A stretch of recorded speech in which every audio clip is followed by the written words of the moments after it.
Welcome to another episode of the Big Brain MMA podcast. I'm your host, BigSteve, straight from Dubai. If it's your first time listening, salam alaikum. And I've got a first-time guest, Mike from Couch Warriors. What an honor. All my other sharp guests were busy, so we had to make a compromise. Here he is. Was I third line, fifth line? It's not important. I don't want to be. I don't want to get accused of bullying again, like last time I was on your show by all the comments. So from people that don't understand my humor, but hey, it's good to have you on, man. I've been meaning to invite you. Hell yeah, it's good to be on. What a time to invite you on a special Dubai edition, right? So. Oh yeah. Yeah. So first time listeners, like and subscribe. I'm not going to spoil anything. We'll just get straight into it, right?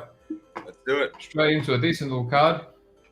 What do we got? First fight of the night.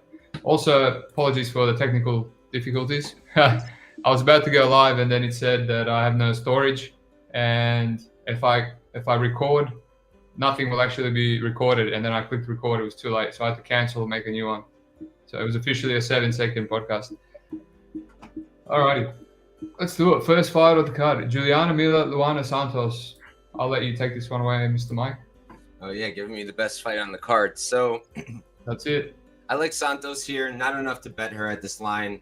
If I had gotten plus money, yeah, I'd be on there. I think that her striking is pretty clearly the better striking. Miller, walking, talking, punching bag. I think 36% striking defense, something like that. And you don't even need the numbers. You just watch her fight. She's very hittable. Not much striking defense. Grappling heavy. The grappling's good, but I see everybody pointing at the Bishop fight for Santos and how Bishop was able to take her back and control her. And I mean, from a physicality perspective, like, yeah, Bishop is probably more physically strong. Miller's bigger, so maybe she does have that physicality she needs to control her. But the jiu-jitsu is very different, in my opinion. You got a 10th planet BJJ from Miller, and then on the other side, Bishop, she's super credentialed. I'm not going to sit here and go through all her stuff, but she's like a world champion in IBJJF, multiple-time qualifier. There's a ton on it. She's good. And I'm not sure that Miller is going to be as good on the ground, as able to control Santos, who also does have a good ground game and who could wrestle herself. I wouldn't be shocked if Santos outstruck her, then took her down. I think she can control her there. I wouldn't be too concerned. So, yeah, I like Santos here, but not enough to bet it. Yeah, it's one of those fights. It's pretty low level. I agree with everything you said. I think Juliana Miller, yeah, she's bad, but I think Santos is pretty green as well. And Juliana Miller, she's a bit of a noodle and she's unathletic. But so is, Luana Santos. What's her name? Veronica Macedo was very explosive, very strong, physical. She was just a bit green. And I think, Santos is not that. I think this could be a scrambly back and forth fight. But Santos does have the better striking, like you said. And Miller, technically she probably is the better jiu-jitsu fighter. I just don't know, man. I don't know. I think Miller can maybe keep a competitive scramble. Jenna Bishop is like a 3-time ADCC, fight winner. She won 3 fights in ADCC. She almost made it to the final of ADCC. So it's a complete different level. And she didn't get submitted by her. But yeah, I think it's a back and forth fight. Maybe Santos covers her line, looks like a beast. But yeah, I'm not going to pay money to find out on a young, also noodly, debut chick. So let's move on.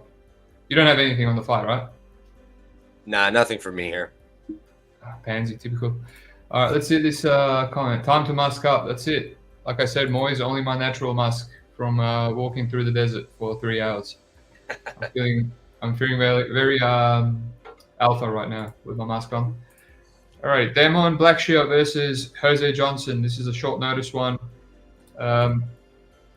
Yeah, I understand. I don't know if you one of the ones that hammer the juice. I see a lot of people hammer the juice as soon as this line opened up. But yeah, for me, yeah, I get it. He's probably Damon's underrated. He's probably going to get some easy takedowns against Jose. He's a good fighter. He's got amazing, really high level submission defense. If Jose's going to attack for something off his back. But yeah, this current line, I don't think, as good as Damon is, I don't think he's someone to play at this juicy line. He's more of a solid dog. He's never been finished, submitted or KO'd, which is impressive. He was rocked quite badly against Zalal, who can't bust a grape personally. but he survived. So I think Jose hits hard enough, and he's dangerous enough, and he's young enough. I think he's still making improvements. Maybe you can help me out. There's a lot of, as you know, everything's illegal in Dubai. Bet365, every single gambling website. So I can't really go and have a look through props. Maybe you can help me. Let me know what the under and overs are here. Yeah, let me see if they're up for this fight. Oh yeah, they dropped all the props. So under is under 2.5 minus 150, over 2.5 plus 120. Money coming in on the over. Blackshear sub plus 200. What's Johnson KO plus 275? Everything is absolute crap. I don't know. I don't have a lean. I would play the over if it was juiced. If I was going to play Blackshear, I'll play black. I'll play him by sub. He's an elite back taker, and taping the Mo Miller and Josh or Jack Cartwright fight. Jose gave up his back a lot, and he gives it up to kind of stand up. And I don't think that one doesn't even need half the opportunity of that clear back take to take the back. He's quite sneaky. Doesn't have that many rear naked chokes. Maybe you can get Jose, maybe you can't. It's just I can't get a read. I'm not going to tape any more than I did. But yeah, it's a pass fight. What about you? For me, it was a pretty easy play, honestly. At minus 175, that's like a 63% implied probability. I think Blackshear wins probably 8 out of 10 times. So in my opinion, that line is pretty wrong. Look, I get Jose Johnson, but I think most of the hype is just coming off of that Cartwright win. And I get it. Cartwright was this really hyped prospect, really good submission grappling, but he's not nearly as physical as Damon Blackshear. Doesn't have the same kind of wrestling. It's different. And I don't see Jose Johnson having that same success. A lot of Johnson's success is from the bottom. When he is taken down, he's super active guard, throwing up elbows. He's one of those guys who's really annoying to hold down. But I don't really see Blackshear struggling with that. I mean, the ground and pound we saw in that Lacerda fight, in general, in my opinion, the Lacerda fight, even the Boshrot fight, like he looked good in both of those. Boshrot, obviously a tough opponent. And then Lacerda, I mean, now people are throwing him to the curb saying he's a bum, but nobody thought he was a bum when he fought Stamen. Nobody thought he was a bum going into this fight. So I think that Blackshear is a clear wrestling edge. We've seen it with Mo Miller. We've seen it with Cartwright to an extent. We've seen it with Ronnie Lawrence, who has no wrestling background at all. He learned it in the MMA gym, and he was able to just spam wrestle this guy. I think that Blackshear won't need as many takedowns just because his top control is better than Ronnie Lawrence. But I do think they're going to come fairly easy, and I think he finishes him on the ground, whether it's ground and pound or a sub, doesn't matter to me. I took the money line, 3 units at minus 175. Geez, 8 out of 10. That's pretty generous. I don't know. I don't think these guys are that far apart in terms of quality, unless that's almost like you're ranking Damon as a top 15 and Jose as a bloody contender series. No, it's not about them in terms of like how high caliber they are. It's just stylistically, like to me, it just adds up. Yeah, I mean, a lot of people have been able to take Jose down and he's beaten them, so I'm giving him a bit more credit. But yeah, good luck on your bet. Thank you. And yeah, let's address the comments. Mr. Lou, why can't I send you a message on Twitter anymore? I would like to know. I'm glad that you're alive. Moy's Audio VPN, Steve. I don't know what VPN stands for. You don't know what a VPN is? I'm joking, dude. Come on. Jeez. Evan, 2 friends on 1 screen. Whoa. Nice. Welcome, Evan. What's up, Evan? George and Eros. Let's get this bag. I can't say let's get this bag in Dubai. I might go to jail for life. Alrighty. Let's move on. Let's move on to Montserrat Ruiz versus Jacqueline Amorim. I personally can't get a read on this fight either. I mean, I'm seeing all the Twitter again, smashing the Jacqueline round 1 subs and subs in general. I get it, but she's never been subbed, and I haven't really seen anyone dominate Ruiz other than Cheyenne Buys, getting out of the head and arm and mounting her for a bit, landing some ground and pound, or getting her back in round 3, but then Ruiz reversed and got out of it again. So I don't know. She gives me the impression that she has good grappling. I mean, she has a bunch of subs. She's control a lot of girls. She's not just a head and arm throw, girl, even though she's good at it. But yeah, I'm pretty sure she subbed some black belts with that scarf hold. I think that Mondragon, whatever her name is, the Colombian chick in Invicta, was a black belt, and she tapped her in 1 round. But yeah, I think she's a purple belt, so I was wrong. I had the impression she was maybe black, but I don't know. Obviously, this Amorim is like a world champion jiu-jitsu person, but I don't want to bank on her getting a sub, and if she doesn't, then she's probably losing, or it's going to be close. But I don't know what Ruiz's game plan is going to be here. She has horrible striking. She's outside the head and arms. She's awful. She fought Daniel Taylor and she got lit up and lost to 30-27. And Daniel Taylor doesn't unanimously beat 30-27 anyone. So yeah, I don't know. I think Amorim should be the favorite. She's got better wrestling, better functional jiu-jitsu, maybe better striking. I don't know. It's just still so many questions about both these girls. So it's a pass. I don't.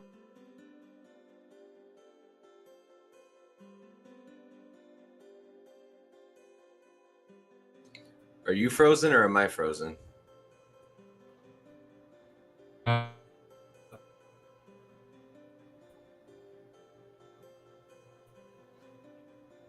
Is he frozen or is it me?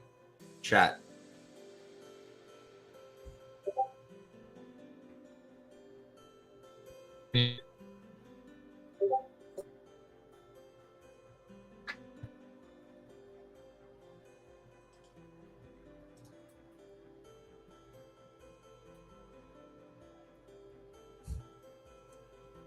Yeah, I'm good, Moise.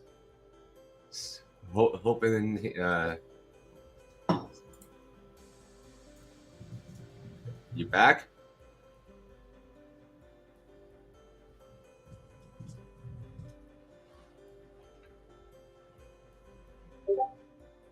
Okay, yeah, I'll take it away for now. So look, I feel like this is a pretty favorable matchup for Amorim. I think her jiu-jitsu is really good, and of course, like I can't play her money line after watching that last fight. I don't have evidence that she's gonna look good after round 1, that she can look good after round 1. Granted, that was Sam Hughes, somebody we know brings the pressure, won't stop moving forward, won't stop at any point in the fight, no matter how much she's losing. So I do think that it's a different story. I don't see what's her name, Ruiz, able to kind of replicate that. I don't see the same kind of pressure striking from her. I think Sam Hughes is probably a better striker, as weird as that is to say, than Ruiz. And the big thing here for me is she does like those head and arm throws. And you watch the Vlismas fight, the Buys fight, whatever, and the way she almost took her back after every single throw makes me think that it's going to be pretty easy for Amorim to just let her do it, ride with it, and then just slide out and take the back. Because Vlismas almost did it. I don't see why Amorim can't with a much higher level of jiu-jitsu. I played the sub plus 100. I don't really think it's worth playing anymore. It's like chalk to hell. But yeah, give me Amorim sub. I wouldn't parlay her or anything like that. I do think she'll win, but again, you're going to be sweating if we leave round 1 at that point. Steve, are you back? You seem frozen still. Evan, I can't tell jokes. I'm only funny by accident.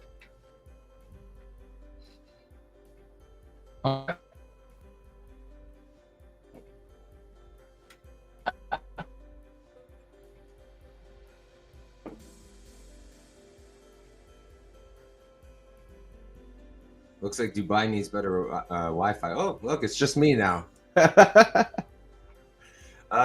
big brain guys. How's it going? Not sure what to do next. Maybe I'll keep the breakdowns going. Oh. Am I back? You are back. Yeah, I was just waiting. I don't know why it took so long. So it's usually good, but then it's probably going to mess up for a bit every now and then. All right, let's keep it moving. Good breakdown. I could hear everything. Sweet. So apologies. That's probably going to be happening for the whole thing. YOLO. What can you do? Someone said the Saudis got me. I'm not in Saudi Arabia, mate. I'm in Dubai. But anyway, racist to combine those two countries. All right, Josh Parisian, Martin Budai. What is there to say about this one? I know someone I really respect had a much better line on Martin Budai, better than -200. It's been a little bit steamed now. It's just, I don't know. I mean, he's losing rounds to Collier. He's losing almost a fight to Bresky. I can't play him at this line. Even though, Parisian's the worst, the bottom of the barrel. Parisian hittable, unathletic, just sloppy. He was close to beating that last dude. What his name? Yeah, Jamal Pogues, which doesn't really say much. Jamal Pogues is horrible. But it was close, just because he does have get ups. I don't want to say he's good cardio because he doesn't. He just pushes through. So yeah, if I was going to play Parisian, it would be by decision. I don't want to touch this fight. I think Budai wins. I hate everything about this fight. What about you? Sorry about the sirens. New York's loud. Sorry, Yeah, you got 5 minutes before they get you. I feel like. All right, I'm gonna wait. Okay, I feel like Budai should win. He's got everything he needs to win, and if he would just grapple, for the love of God, maybe he could actually just finish Parisian, because Parisian has terrible takedown defense, and once he's down there, he's a fish out of water. Budai's wrestled in the regionals. He hasn't even attempted a single takedown in the UFC, so it's kind of hard to just assume he's going to do it this time just because that's the best path. But I don't know that he will. His favorite thing is clinching, right? Most of his best work comes in the clinch. That's where he's most comfortable. We see that time and time again. And when he can't get it, he doesn't look very good. We saw that in the Brzeski fight, right? That's exactly what went wrong for him. He couldn't clinch up Brzeski, and at range, he got lit up. I don't is Parisian really that much worse than Brzeski in the striking? I'd probably rate them similar, right? They strike similar, output is similar. I think that if Budai is not clinching up Parisian, which is going to be hard because Parisian is a big old boy. I mean, the guy is big. He's no, size-wise, he's no joke. And holding him up against the fence might not be so easy. And if he can't do that, and if he's not shooting takedowns, then he might not look even minus 180, in my opinion. At range, I don't think he's going to look like a huge favorite. His striking is getting better. I do see some things I like. But, yeah, I'll pick Budai. I just don't think it's worth playing. Oh, and Steve's frozen again. Mid drinking something.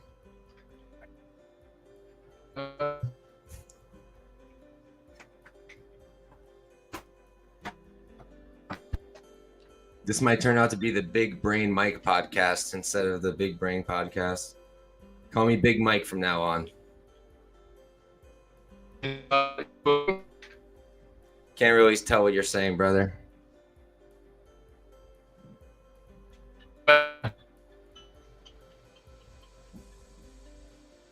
Come back to us, Steve. Oh, here I am again. Did he break down that fight? I think he did. Guess we can move on. Okay. Next up, Francis Marshall, Isaac Dolgarian. I'll start us off until Big Stevie gets back in here. Look, I like Marshall here. I get the hype behind Dolgarian, but the thing is, to me, if you're betting Dolgarian, are you really betting because he's that good, or are you betting because you're fading Marshall? I feel like most people who are betting him are fading Marshall. Why? I mean, I know why. It's because of the Gomi fight, but in general, even before that, people have never liked Marshall. They tried to fade him with Rojo. They tried to fade him with Gomi. They cashed there. But the thing is with Gomi is he'll keep range, right? He's this long, rangy fighter, fights long. He moves a lot. And Francis Marshall couldn't get comfortable. He couldn't find his range. He couldn't get it going. He could have tried harder, and it probably would have worked out for him, but it was a different kind of style. Dolgarian is not going to keep his range. He's going to run headfirst into him every single time. That's what we've seen on the tape. We don't know what his striking really looks like. From the tape I've watched, which is pretty much all his fights, you can watch them in 5 minutes. Seen him throw 3 strikes. We're breaking down Marshall Dolgarian, Steve. How am I sounding? Sound good now. I'm not going to have a problem anymore. I've disconnected from that rubbish. All right, sweet. But I was just saying, Dolgarian to me is a dub here. I think that it's Marshall. Dolgarian is a really credentialed wrestler. He wrestled at Notre Dame, wrestled for Nebraska. So is Francis Marshall, not in the same level of schools, but I just feel like he's got everything he needs to handle Dolgarian. I don't see Dolgarian running through him in the first round. I don't see him being the better striker. I think that Marshall's grappling is good enough to defend anything Dolgarian throws at him. I think Marshall could get his own takedowns. Marshall's the more proven guy. He's the guy that we know that has cardio and has fought the way better competition. I mean, Dolgarian's running through these guys as he should, but he hasn't been tested at all. His opponents are all abysmal. So Francis Marshall would probably do similar things to them. So yeah, give me Francis Marshall here. I have him in a parlay, my only one of the week. What did you say about Budai and old mate? I was saying that Budai, if he can't get the clinch game going, he really struggles, like the Breshke fight. And I don't think Parisian is that much worse of a striker than Breshke. He's got the same output, similar style of striking, and he's a bigger boy than Breshke. So if Budai can't hold him up against the fence, he's not getting takedowns because he's not shooting for them. I feel like it's going to be a really greasy, close fight. So I don't think he's worth playing either. Oh, cool. Yeah, that's fair enough. So you're passing on that fight? Yeah, and then the Dulgarian Marshall fight, I broke it down. I'm on Marshall. Oh, cool.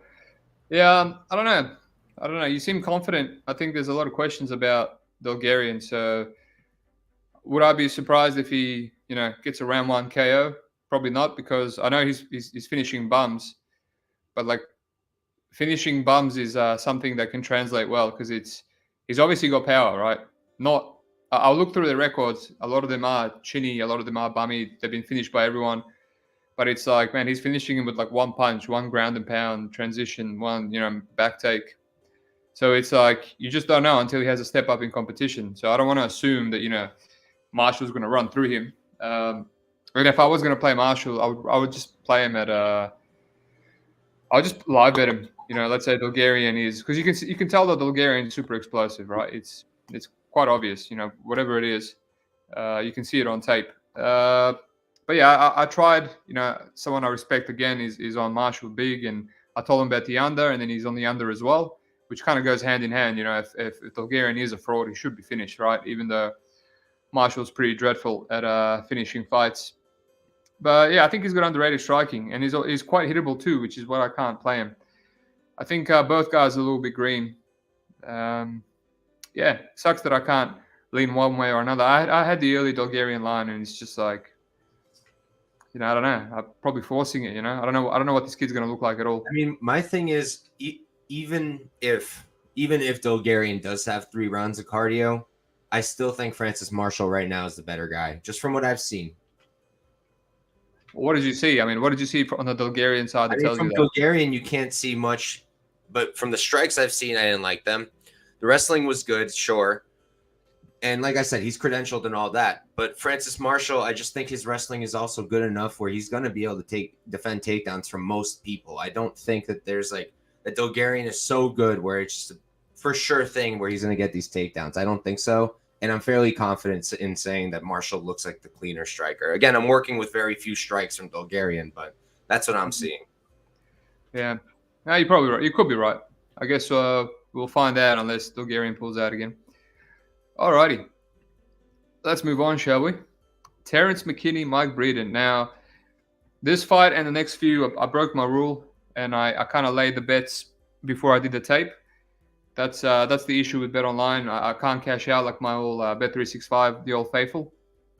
So I saw this under 1.5, and as soon as it opened up to a wider audience, not to win $250, which is useless. I know that's like a max bet for you, but I don't know. People in my Discord, they might have bigger units, so there's no point giving it out. Yeah, I played it, and then $1.44 seemed a bit juicy, but I thought, what, if Terrence McKinney can finish anyone, it's probably Mike Breeden, right? This is a massive step down in competition. And then I did the tape, and I'm seeing Mike Breeden. I taped one of the bums right before UFC, Nick Compton, I think it was, and he ends round 1 in a deep armbar, fully locked in armbar, and he toughs it out, saved by the bell.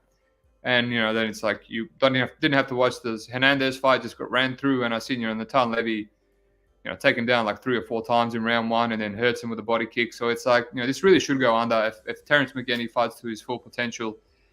This should be the guy to finish. He's finished a lot better people than Breeden in under 1 round. Call it what you want. Some people are calling it a meme that he finished Frivola, but yeah, the guy was very close to finishing Drew Dober as well. So I think most likely, obviously, the line is gone now. Most likely, you're looking at Terrence McKinney sub round 1, just because Mike Breeden does have good get-ups, but it gives his back up. And everyone that's tried to get up hastily against McKinney has kind of been rear naked choked. So yeah, I don't want to go too far into it. If you're gonna bet Mike Breeden. You have to live bet him. And the fact that this is on short notice, I feel like Terrence McKinney will come out hot as well.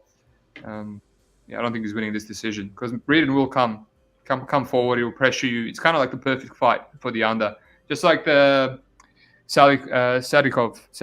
You know, as soon as it was his turn, the guy was brawling. But yeah, what about you? Yeah, so real quick, I pulled up the odds while you were talking, and BetOnline has had Breeden round 3 all week at like, let me tell you, plus 1,800. I just opened up Bet Rivers. If you guys have it, Unibet is the mirror book. It's plus 3,500 there for a round 3 knockout by Breeden, which I will sprinkle. I'm going to sprinkle that. I don't even think it's a meme play. I mean, it's just a play based off of what we all know at this point, that Terrence McKinney, unfortunately, as talented as he is right now, can't keep his kind of fight style going past a round or a round and a half. I don't think Breeden is really the kind of guy to be able to survive. I think he is going to get finished, whether it's a sub or a knockout. I personally think it's a sub. I think McKinney is kind of done risking it, and I think he's just going to try to wrestle once again and just go for that submission, and I think he's probably going to get it.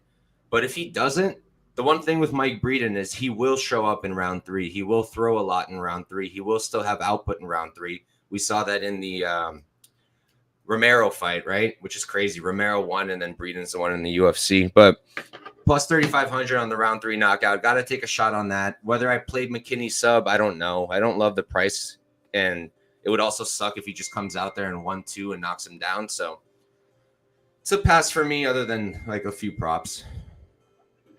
I mean, you definitely have to play round 2 Breeden. I mean, with someone like as flaky as McKinney, that's pretty brave to think he can survive all the way to round 3. I know Breeden's nothing special, but I mean, he's getting finished. Bonfim is not the greatest finisher, and neither is Nazim. You know, Nazim's had like 2 decisions in a row before, 2 round 3 fights. But they're so much better than Breeden, dude. They would both fuck up Breeden. I know, but it's like then, you know, he's just not making it to round 3. So it's like you're going to be annoyed if he gets finished in round 2. Well, that's why I only do like a 1/10 of a unit on plays like this to win 3.5, because I'll live if it doesn't hit. And if it hits, I'll be very excited. What about you do fifth of a unit, and then you put the other fifth of round 2? A fifth of a unit? So that's what, 0.25? Yeah, that's possibly worth it. I don't know if I want to put down so much, because I think the most likely outcome is he gets sparked early. Because I was going to put round 3 sub for Hadley, even though I was on Durden all week. I was just like, I'll just put 100 because I can't tell what's more likely, the sub or Durden decision. And then people talked me into playing round 2, and then round 2 ended up being the time where the sub was the closest. You know, I mean, even round 1 with the guillotine, and round 3 there was no chance in hell. You know, who's dead. But yeah, I'm just throwing some stuff out there because could be one of those ones where you're like, damn, I should have played round 2. Yeah, fair enough. Alrighty. Not that I care if you lose money or not. You know, who gives a fuck? I'm sure you'll make that $10, you know, next week. You're so kind, Steve. You're the nicest dude. I am the nicest. All right.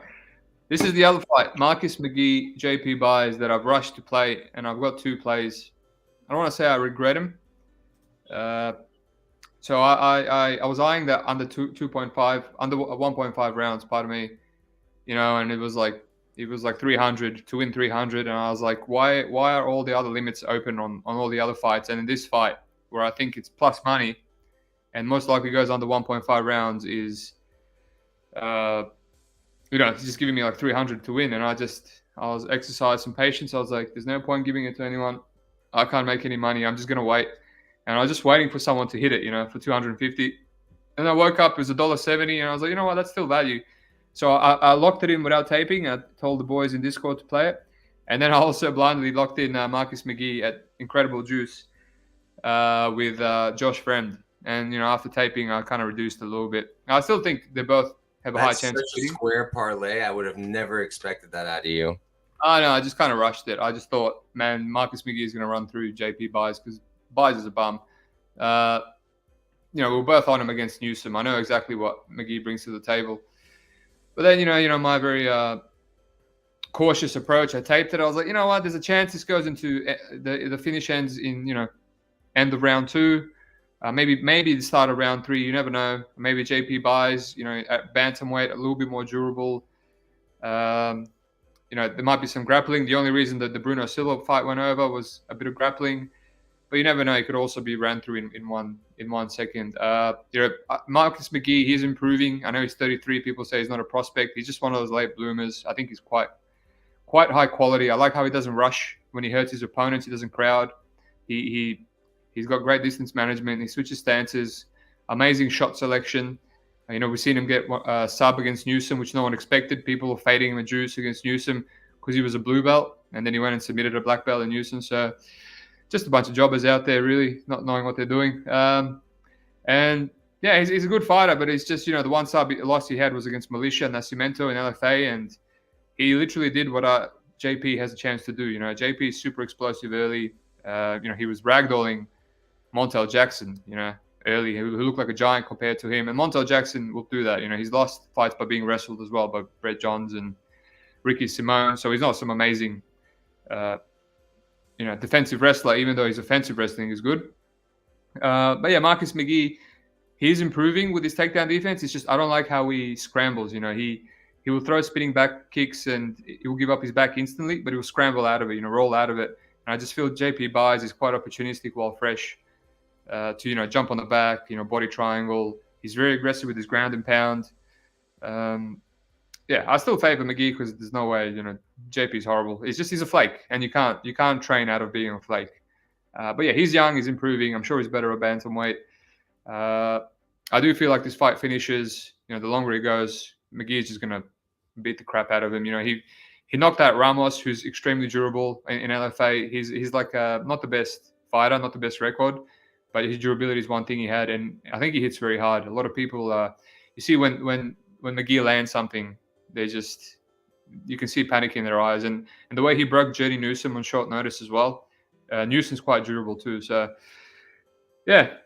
I've got the parlay here, which I'm gonna ride with. Not even a unit. I reduced as much as I could. Can't reduce from Bet Online, and I got the under, which under 1.5. At the price that I got, $1.70. It's not juicy or anything. It's not minus 200. So maybe there's a bit of value on there too. I think that 2.5. Apparently, but I never get the openers on Bet Online. I'm quite new. I don't. 5 years of not having openers on Bet Online. I'm kind of trying to get used to jumping on the openers. I'm not Pepe Silvia. I'll get there. Gotta get sharp. Huh? I'm sharp, mate. I'll make profit on stale lines. That's as sharp as it gets, mate. But yeah, that's what I have. Under one, if I had to choose, under 1.5 was something I would keep over the parlay. But I think McKee still gets it, but it's a bit of a step up for him. Yeah, I'm on buys here. I couldn't pass up the odds, honestly. Plus 290 is what I got. Wanted plus 300, but we're splitting hairs at that point. Look, I understand, right? I totally understand that he can get chin checked, and that's why it's a unit. It's not like a 2-unit play where I have done with some big dogs, but I can't hear because I do understand he's got a chin problem, and I do understand that McGee is a good striker. He's got good power, and he could knock him out. I just think, first off, we are a little bit overrating McGee just because of that great performance on short notice. Like, his striking to me looks good, but I don't think he's some kind of like fantastic striker. I think he's serviceable. He's good.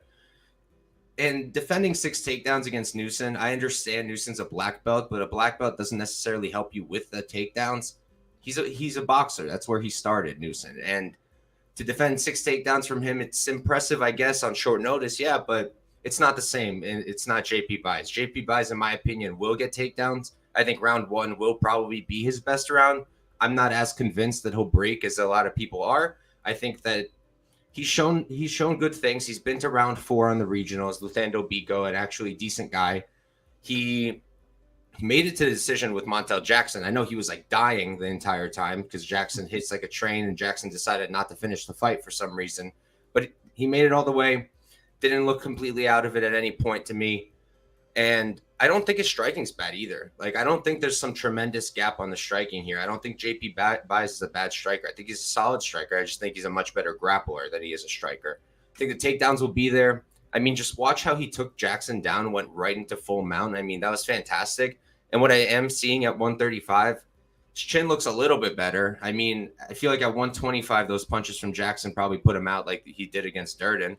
And he looks a lot more physical. I really like the physicality difference. He looked a lot stronger. The way, like I said, the way he took down Jackson was impressive to me.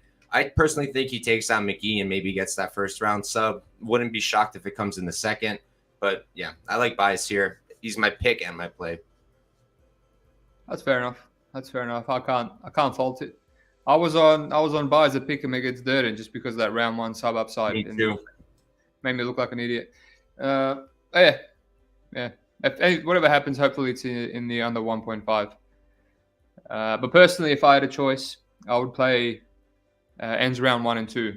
I think that's pretty safe. I would hammer the under 2.5. I just don't have those alternative lines. You know, they're not going to make it playable. There's no way. My $1.72. It's not that bad for the under 1.5. So the 2.5 maybe something juicy. What's the right. Let's move on. So this is the other one that I regrettably parlayed. Josh Friend, Jamie Pickett.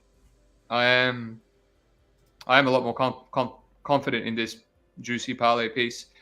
Josh Friend loses in 2 ways. He gets wrestled, and he can get chin checked because he's quite upright and has no head movement or striking defense, which I guess Jamie Pickett can take advantage if he actually let his hands go, which he does every 5 fights. But yeah, he just has no finishing up instinct, and he's scared to fight, and he backs up. He's negative a lot. He can probably get takedowns on Josh Friend, but he's just not going to do anything with him. He has no submission acumen. And, despite Josh Friend getting absolutely memed, guillotined by Treshan Gore, he actually has really good submission defense. And Jamie Pickett's takedown defense is so bad that Josh Friend can even wrestle FM if he wants to. So he's got, the old striking part. He's got the wrestling part. He can get a submission. He can drop Jamie. Not saying he can't lose, but it's just struggling to see a clear path for Jamie unless it's some extreme fluke. So not much to say here. I know some people like the over.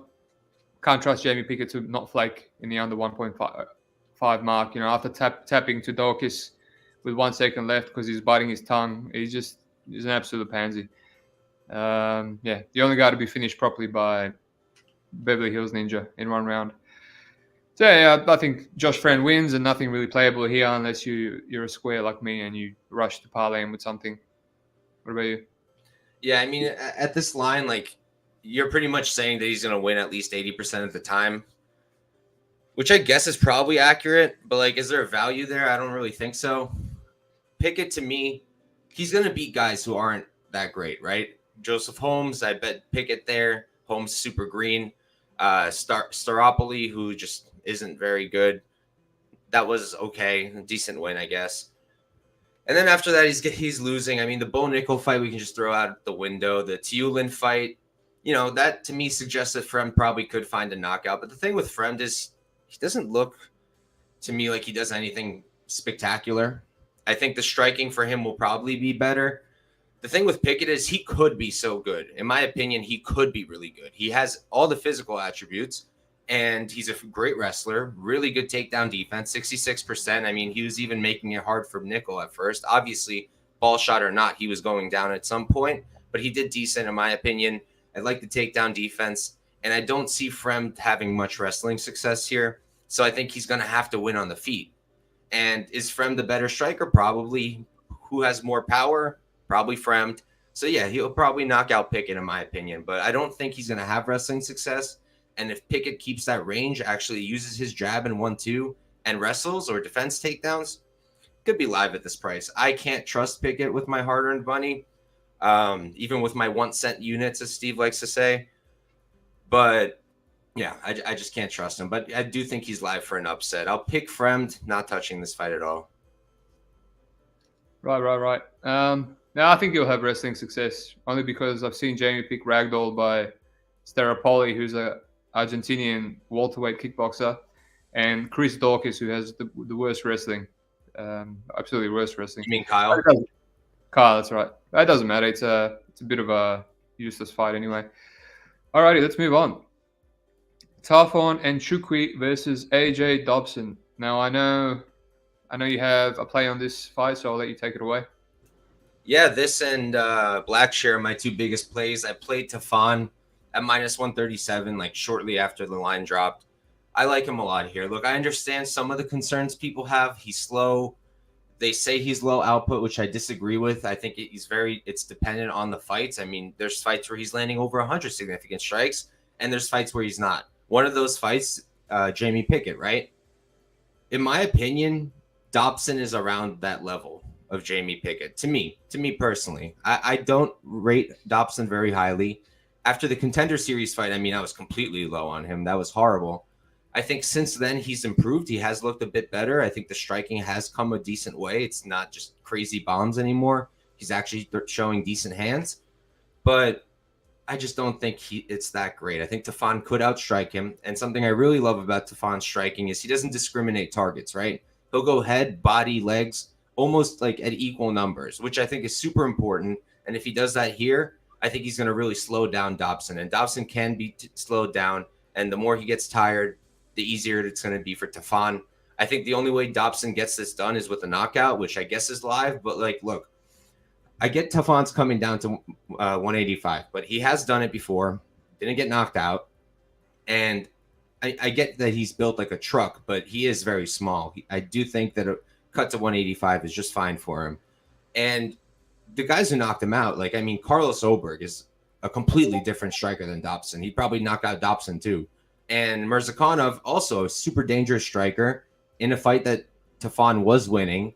So I'm not too concerned about that knockout. I mean, maybe in the first round when Dobson's most explosive, he's super athletic and he is strong, maybe he could clip him. But as long as that doesn't happen, I think Tafon wins this at a very high clip. I think that he's going to have the better wrestling. I've seen people say both ways. See people saying Dobson will have the better wrestling. I tend to disagree. I think it's Tafon. So I think Tafon wins this probably by decision, and I've got 3 units on him straight. Fair enough. For me personally, I think it's a pass fight. I taped it, and I think both these guys are good. I think they're better than their records and what people think of them. I just think they're both green, and if they were both given better matchups, other than Carlos Olberg and Azamat Mazukano, who's not ranked, they would have developed a little bit better. And obviously AJ getting Jacob Malkoun, who's on the win streak now, solid win streak, and also followed up by Armin Petrosian, who I think is actually better than Jacob Malkoun. So, and that was I definitely think AJ has the better hands. He was quite competitive with Armin Petrosian for 3 rounds. Yes, he lost 30-27, but it's quite hard to win a striking-based decision against Petrosian. We've seen him, beat everyone. His kicking volume is so great. And Dobson, Dobson his hands are clean. He was lighting up Malkoun early. I think, now that he's kind of tapered it down a little bit, his power doesn't look as significant because he was a lot more aggressive early and was brawling. But yeah, his issues the cardio, and kind of a middleweight. I kind of feel like Tafon has issues with the cardio too. When he moved up, he said he feels way better at light heavyweight.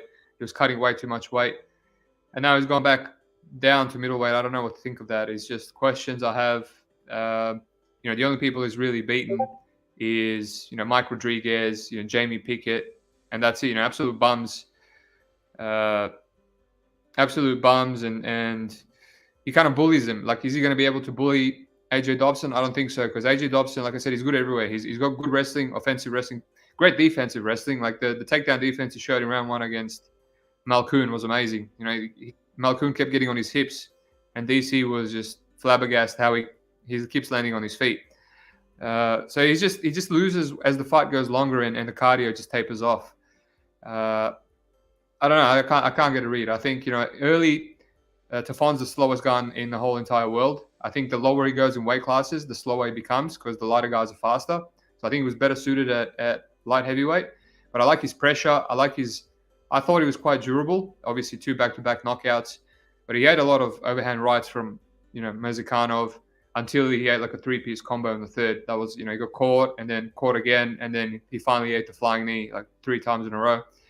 And obviously, Olberg, like you said. So I do think if he can not get finished and he pressures, potentially AJ will slow down like he always does. He won't be able to have a slow paced fight like he did against Armin. I don't know. Early AJ's much quicker. Tarfon's hittable. Maybe AJ goes back to his old ways. Maybe he drops him. Maybe he KOs him again 3 times in a row. Maybe the chin is gone now. I don't want to force this one. If I was going to play Tafon, I think he's a beautiful live bet. He's as he starts to come on late, and as AJ slows down. But yeah, pre-flop, I'll probably play AJ and then look to jump out live. But I mean, this line is pretty close to pick him for me, so I don't want to force anything. Good luck on your bet though. Thank you very much. We'll address the comments. I've kind of neglected him a bit. George, short notice, McKenny is best McKenny. That's what I'm hoping for, mate. I'm hoping he just runs through him. Gordon Louis. What does this mean? I'll read it out. Mike looks like one of the boys that gets flown into Dubai. What does that mean? It means you're there for the taking. They're traffic you, mate, to one of the I see. one of the elites like myself. Except I'm not into that. Fair. Moyes ordered JP round 1 sub. Let's go Africa Stella. Yeah, let me just pass. What's up, Pat? How are you, mate? Patrick. Moyes. Showtime. Will you have a Bellator video, mate? I won't because, as you can see, my situation's super chaotic. I'm different country every week. I'll be back soon. I will. Yeah, I don't think he cares though. Evan Dominguez 1. Let's go, BigSteve. Let's go, Evan. Thanks for listening. Alrighty. No, I'm kidding. Tune into our mics. Sometimes when no one else is doing a podcast, you might as well listen to his. Might as well when no one else. I hate you, bro. It's better than nothing. All right. Poliana Viana, Yasmin Lucindo. Now, I know a few people confident on Lucindo. Some people I respect. Now, I taped it, and I have a weird feeling about this. It kind of makes sense. Poliana Viana seems sub or bust in most of her fights. I don't know. I don't want to underestimate her. I think Yasmin is really, really good for her age. And at the same time, she also feels kind of green. You know what I mean? I was happy to lay the juice against Brogan because there was like minimum danger. Just a decision machine that's no finishing upside. And she couldn't really finish Lucinda. Lucinda would have to fight like an idiot, not grapple, get outstruck. It would have been a split.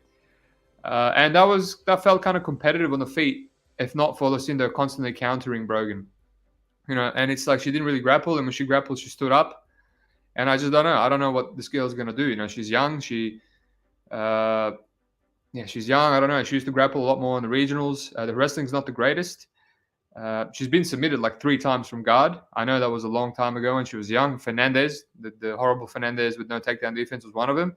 I know it says she KO'd her, but pretty sure it was a triangle choke. I think that was a mistake on topology. So yeah, I don't know. I mean, obviously, there's a chance she's improved because she's not 16, 17 anymore. But it's like you get submitted from guard 3 times, and now you're fighting someone like Viana who's really good at that. And then also the striking. I thought the Brogan Walker fight was relatively competitive, if not for the real clear-cut counters that were wobbling her. Poliana's a lot taller. She has a good body kick. She hits a lot harder.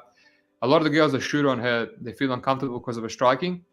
So I don't know what to make of this fight. If I knew what Lucinda was going to do, I don't know if she'll proactively grapple. If she could grapple and stay safe, it looks like a clear fight. But even Ricci, who I know what Ricci's going to bring. She's got solid wrestling, good cardio, great submission defense, good passing. She lost the round to Viana off her back because Viana was a lot more aggressive and elbows from the bottom. And I just don't know what Lucinda's going to do. I think Lucinda's got a lot more question marks. She might be better. She probably has a higher ceiling than Ricci, but I can trust Ricci to do in that matchup more. She's going to stay safe. She had a really good triangle defense whenever Viana would throw it up. I don't know, maybe Lucinda gets flashbacks, how she was triangle a few years ago and she freaks out. It's still women's MMA. So it'd be good to see how Lucinda performs here. I think she can probably outstrike Viana as well, as she can take her down. It's just I don't feel comfortable laying this price. I'm just going to watch it and enjoy. I also don't want to play Viana because there's a good chance it looks like a horrible square bet, with her just flopping to her back. But yeah, I know my boy Evan loves Lucinda and he's going to live on the street if he doesn't hit. So hopefully he hits for him. But I'm not against some carnage. So yeah, what about you? Yeah. So my thing, honestly, like, good luck, Evan. But I don't really understand why we're so excited about Lucindo. Personally, I don't fully get the hype. She's young, so maybe she'll fill up the hype. Like she'll get better. But like you said, I still think she's pretty green. She's gonna make these stupid mistakes. She's only 21 years old. She's gonna be dumb sometimes in the cage, and like I just don't get what she does so well. Like her output is good, okay, good pressure, okay, but is the striking so technical, so good? I don't think so. I think what gets it done for her is the output and the pressure. And on the regionals, what got it done for her was the wrestling. She would wrestle and grapple, and that's not really going to be available here. She's not going to have that here. If she does wrestle, she's just going to be falling into Viana's game plan. Could she survive and defend and maybe outgrind her? Yeah, maybe. But you look at her 2 sub losses. I get it was a while ago, but she's not much older now. She's only 21 still. And she's still going to make mistakes, like I said. And I think on the ground, she will make mistakes against Viana, who's very dangerous. I'm not picking a side here. I could care less who wins. I hope Lucindo wins so Evan's not homeless. But I personally think Viana's super live. I get that she doesn't go for the takedowns, but I think she might be gifted them here from Lucindo. And her striking, to me, looks like it's getting better. Nice straight strikes. I mean, I get that it's Jin Frey that she knocked out, but to knock out a woman like that at this weight class, how often do you see that? Like, how often do you see someone put their lights out at, what are we, at straw weight? You don't see it often. So to me, that was impressive. The way I tackled this was violence. I like violence. I took the under 2.5 at plus 180 early on. And then later on, I took the fight doesn't go to decision at plus 125. Half unit each, so 1 unit stake. I think that Viana obviously is live to finish, particularly by sub. And I think Lucindo can also get a finish here. Viana has this tall woman's defense where she's kind of just staying up straight. And if Lucindo pressures, uses output, I think eventually she could put her out. Probably a TKO, probably not like a lights out moment, but a TKO I could see on the Lucindo side. So for me, it's violence. I'm gonna pick Viana, but no money line bet there. Nice. Yeah, there's a lot to address here. I mean, we've been going pretty quickly, so might as well. Yeah, some of the stuff that Evan is saying, I mean, that those fights were so long ago, you can't ignore that Viana's probably making improvements too, and we just don't see it because of all the finishes in round 1. And how are you comparing Andrade and Lineker to Lucindo, bro? Are you kidding me? What are we doing? No, I think he's comparing it to Viana, saying that she's got bad striking. No, I think he's saying it because I said I don't think Lucindo's technique is that good. Well, I actually agree. She does kind of wing punches, and she was eating a lot of bombs from Yasmin, and she kind of rocked Yasmin. She's a bit of a brawler. I can't bet on a brawler at Juice if she's going to swing with Viana. But anyway, hopefully this goes better than some of Evan's other confident picks that he was vocal about on Twitter, like Nick Fiore, etc., etc. Because I know when I'm very vocal, I curse myself, and that bet always loses. Yeah, I agree, Evan. It is effective, but Viana does the same kind of striking too. All right, let's move on, and I guess we'll keep an eye out on this one. Good luck, Evan. Khalil Roundtree versus Chris Daukaus. I'm interested in your take on this one, so go for it. Yeah, I mean, you probably heard this take a million times already. I think Roundtree's probably going to knock him out. I know Daukaus is getting knocked out by guys who are big and good finishers. Derek Lewis, Curtis Blade, say what you want about him. Dangerous and dude. black. And black. And what'd you say? And black too. Jesus.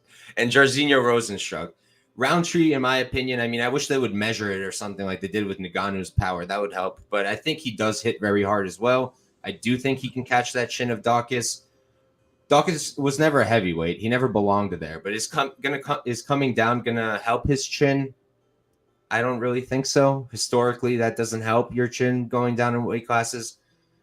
And like even skill for skill, like forget the chin, just skill for skill. I feel like if Roundtree shows up, which is the problem here and why I can't bet it, because you don't know if he's going to show up. But if he shows up, I think he has Daukaus covered. I think that his striking is better. Daukaus is a good boxer, but other than that, I'm not seeing much from him. I expect more kicks from Roundtree than from Daukaus. I think overall, we're going to see better shots from Roundtree. If Daukaus maybe wrestles, that could help. And I keep seeing people say that, but I feel like we hear that every fight. His black belt, he could wrestle, but he just doesn't do it. So what's your evidence that he's even that good at it? I know his brother doesn't, and he's pretty good at it. But first off, he got cut, so he's clearly not that good. And again, we've never seen that out of Chris. So I don't think he's going to grapple. If Roundtree doesn't show up, could I see him get Marcin Prakny out here? Yeah, I probably could. Dawkins has good hands, good speed, great boxing. That I can't take away from him, but that's kind of all I can give to him. So I can't pick him here. I think Roundtree gets the knockout. I had interest for a second at minus 155 now that the line's dropped a lot, but again, I don't want to put money on him and then be stressed out because he's just not doing things. So I'm going to stay off of it, pick Roundtree by knockout, though. Indeed. I think the whole narrative of Roundtree not doing anything is a bit overblown. It's just last time he did that was against Prachnio, and since then, he's did plenty and fought the perfect fight against Dustin Jacoby. Everyone thinks he lost that fight, but it doesn't take away from the fact that he fought in a way where he made every single round close. He even when he was losing, he exploded at the end of the rounds to steal it. And cardio looked fine. His best round was round 3. He busted up Jacoby. If it was someone less durable, like Chris Dawkins, for example, probably sleeping with the fishes after the first combination. The only thing I considered here is the under 1.5. I don't really want to play minus 200 on Khalil just because, minus 200, it's a bit... Minus 155 on Bet Online. It's still juicy. He's... Just because Chris Dawkins is dangerous and he's got fast hands, I don't think he's... some people say his boxing is bad. His boxing is really good. It's just his offensive boxing. Like his hand speed is crazy, and you see a lot of the times where he knocks out the heavyweights in slow motion, he just gets there, a second quicker, and they can't counter him because once he goes, he always gets there first, and he's got good punching technique, always punches with his knuckles. It's just beautiful. But just on the back foot, man, it's horrible. And on the defensive, and it's all offense. And even in that Jairzinho fight, you got clipped, and straight away it just comes in with the widest hook and eats a jab straight on the nose. And it's like, dude, you got clipped, take 5 seconds to recover. And it's just no defense, no consideration for his chin or anything like that. So as he might be chinny, he's also a bit, he telegraphs, he just uses his speed, and he works against Parker Porter and, Alexei Olenek. But now he's coming down to light heavyweight where his speed's not going to be as great. I feel like this is going to be like the Justin Ledette situation. Justin Ledette was jabbing everyone up at heavyweight, drops down to light heavyweight, and he just looks like a horrible fighter. And now he's fighting like the fastest dude at light heavyweight, Khalil. Like when Khalil lets his hands go, he has a really good check hook from southpaw. I think, people have been talking me off the 1.5. They're saying, oh, you never know. I don't know. Sometimes Khalil does nothing. And it's true, You look at his, he did nothing against Bukauskas in round 1. No, he did nothing. He came out like a bat out of hell against Bukauskas round 1, and then he slowed down in round 2. Still finished under. And then he did nothing against Carl in round 1 and came out like a bat out of hell in round 2 and just instantly finished him. And he was just paced against Jacoby. So it might look like it's going to go over because Khalil's doing nothing, and then all of a sudden one combination and Chris is dead. So I'm still considering that under 1.5. But yeah, with the weight cut, he's going to look big as well. Even though Khalil is quite durable, I don't know. I thought about maybe Khalil KO for a bit of a better price. Gives me rounds 2, gives me rounds 3, but seems volatile. Volatile striking fight. That's why I don't want to play Khalil at like minus 200 or minus 55, 155. But yeah, you're right. Everyone that's expecting wrestling is just dreaming. There's a lot of dreaming on Twitter. A Kai Field Mountaineer with Dawkins sub. He's used to losing props like that, so that's it's fine for him. But others think they might hit. But yeah, don't think so. I think it's a striking fight. Most likely Khalil KOs him. And I don't know why people are pissed off at Chris Dawkins. I mean, he made the rankings and then they just gave him killer after killer, and now Khalil. It's strange. Maybe they want him cut. Maybe the brothers did something. They want him cut.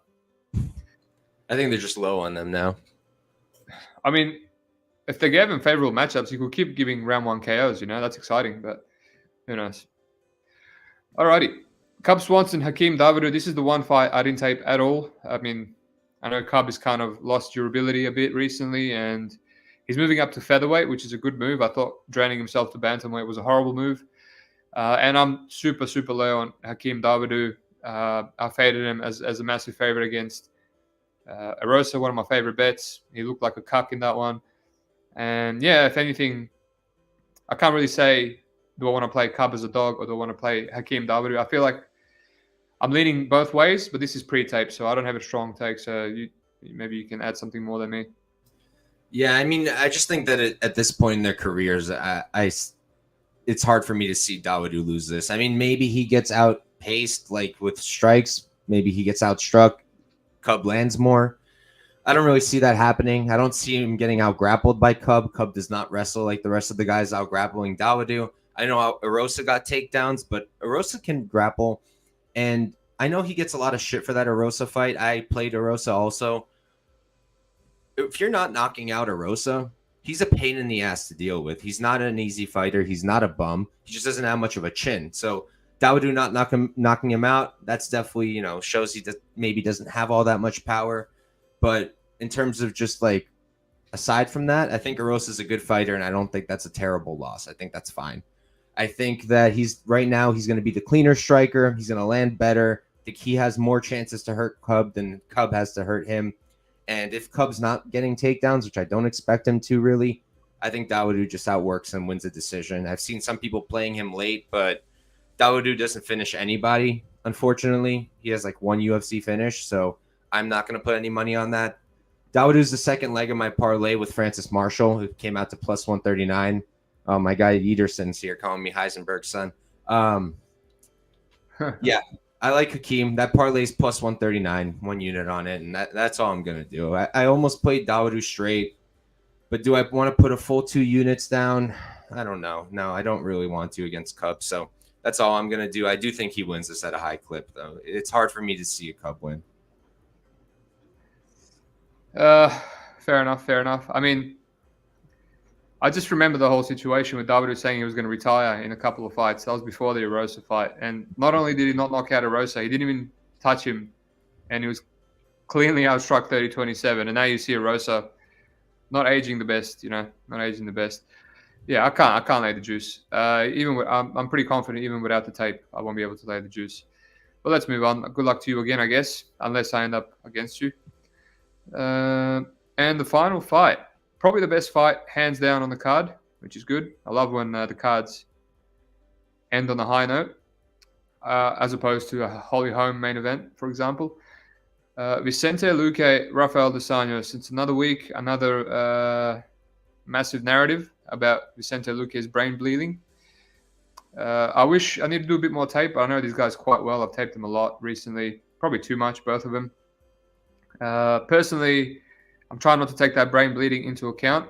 I don't think Rafael dos Anjos hits anywhere near as hard as a lot of the people that have had wars with Vicente Luque. I don't think his wrestling's that great. I think Fiziev has amazing takedown defense, and Luque doesn't. Although it kind of evens out with dos Anjos being up at welterweight, being a little bit older, just being knocked out. He's got more power. He lost, to Bilal. That's kind of a similar fight. But he still rocked Bilal twice in that fight. He got up every time. There was no threat of submission. I think Bilal's a lot better at wrestling, potentially a lot more durable. And he also had really good footwork, left and right lateral movement to avoid Luque. Whenever Luque cornered him, he went left and right and then shot a takedown. Dos Anjos is a little bit hittable. He's a lot more in your face. I don't know. I think he's ready to retire. So it's, I wish I had the better dog odds on Luque. But the fight kind of seems like a pass to me. But if I was forced to do anything, it'd probably be Luque. I see a lot of the whole narrative about the brain bleeding. I mean, he took a year off. And he was cleared. It's like the whole Medic thing about the arm again. I mean, the guy was cleared, so why you keep bringing up the arm injury? He had surgery, the arm recovered.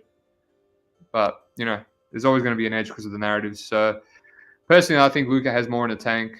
And as good as dos Anjos is, I think, even with the wrestling, he's not going to do any damage. He's not going to submit him or anything like that. So, yeah, I lean Luque. I got to do a bit more tape. What about you? Yeah, I like Luque here.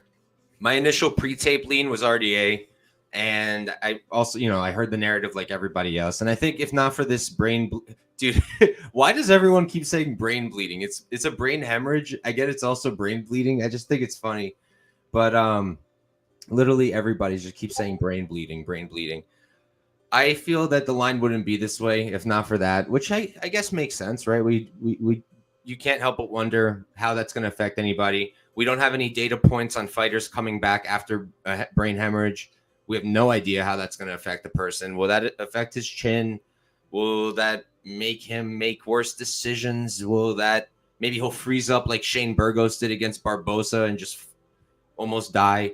I don't know. So it's hard to be super confident. But aside from that, I think he's got RDA covered here. Obviously, RDA with the wrestling edge. He's a great wrestler and great jiu-jitsu, but I don't think that he's going to have the physicality to be able to hold Luque down. I think Luque's got great takedown defense and great get-ups. Bilal had a hard time holding him down. And Bilal, in my opinion, he's much more physical than RDA. He's a real welterweight. RDA is not a real welterweight. All of his best performances are at lightweight. And you look at the last few wins, right? Paul Felder, short notice. Renato Moicano, super short notice. And then Fiziev lost to Fiziev and then beats Brian Barberena in a fight that was a clear giveaway. I mean, Barberena has no takedown or sub defense. RDA ran through him. I think that Luque is going to be able to outstrike him. And like I said, I don't see him being out-controlled. So over 5 rounds, I just think Luque beats up on him. I think he maybe finishes late, probably a decision. Not positive there. But like, does RDA have Jeff Neal's power to shut the lights off like that? I don't think so. He's got power, but I don't think it translates as much at 170. So I like Luque a lot. I'd like him more if not for the brain hemorrhage. I only put 1 unit down at plus 105. I was tempted to do 2, but I'm going to have to wait and see what a brain hemorrhage looks like in MMA. So, Well, hopefully you won't see it because you might die. But hopefully he's okay. That's my point.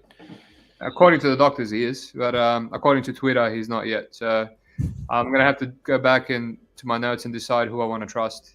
Twitter might be better than the doctors do. Well, it's a UFC doctor, so it's probably is a better choice.